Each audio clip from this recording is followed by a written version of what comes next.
Mon premier contact avec le monde de l'aviation et aussi de la voltige, ça s'est un petit peu fait ensemble. C'était quand j'étais tout jeune sur des meetings, des petits meetings qu'il y avait pas loin de chez moi, où mes parents m'ont amené. Voilà.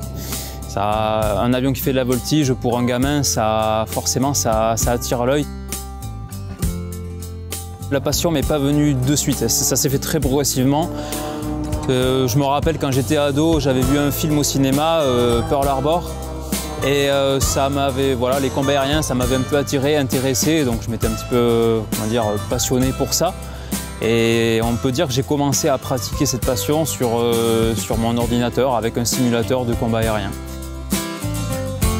Ma première leçon en aéroclub, alors je venais d'avoir 18 ans. J'avais demandé à mon premier instructeur qui était aussi instructeur voltige, est-ce que c'est possible de faire un baptême de voltige, donc il m'a fait faire assez rapidement, au bout de 10 heures de vol à peu près, ma première leçon de voltige. J'ai accroché de suite, tout simplement.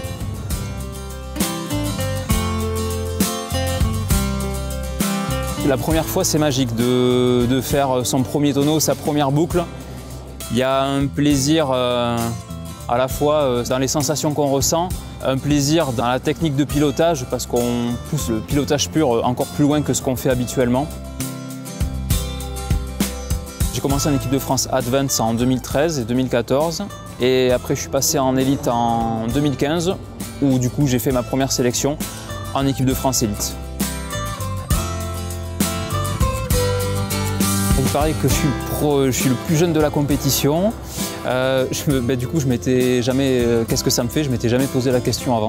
Quand j'étais petit gamin, petit ado, que je voyais déjà certains pilotes qui sont là depuis longtemps. En 2015, la première fois où je suis arrivé là, c'est évidemment intimidant et assez impressionnant. Et ce qui est aussi impressionnant, c'est que c'est un milieu où, en général, les pilotes sont vraiment très humbles et accessibles.